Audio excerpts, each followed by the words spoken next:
విజయవాడ కనకదుర్గమ్మ అంటే తెలుగు వాళ్ళందరి గుండె చప్పుడు.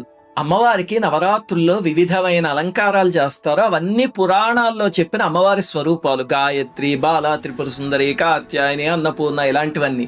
అవి దాదాపుగా అన్ని ఆలయాల్లోనూ చేస్తూ ఉంటారు. కానీ విజయవాడ కనకదుర్గమ్మకి మాత్రమే చేసే ఒక ప్రత్యేకమైన అలంకరణ ఉంది. ఆ రోజు చూడటానికి విజయవాడ వాసులందరూ ఆలయానికి పోటెత్తిపోతారు. ఏమిటి అలంకరణ అంటే స్వర్ణ కవచాలంకరణ. బంగారు కవచంలో అమ్మవారు బంగారు తల్లిలాగా మహోజ్వలంగా వెలిగిపోతుంది.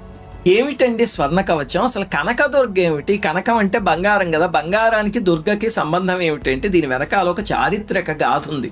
ఇప్పటిదాకా మనం అమ్మవారి గురించి చెప్పుకున్నవన్నీ కూడా పురాణ గాథలు, దేవి భాగవతం అలాంటి పురాణాల్లోవి. ఇది మాత్రం చరిత్రలో కూడా ఉంది. ఏమిటంటే 5-6 శతాబ్దాల్లో ఆ విజయవాడ ప్రాంతాన్ని మాధవవర్మ అనే రాజు పరిపాలించేవాడు. ఆయనకి సంతానం లేకపోతే అమ్మవారి కల్లో కనిపించి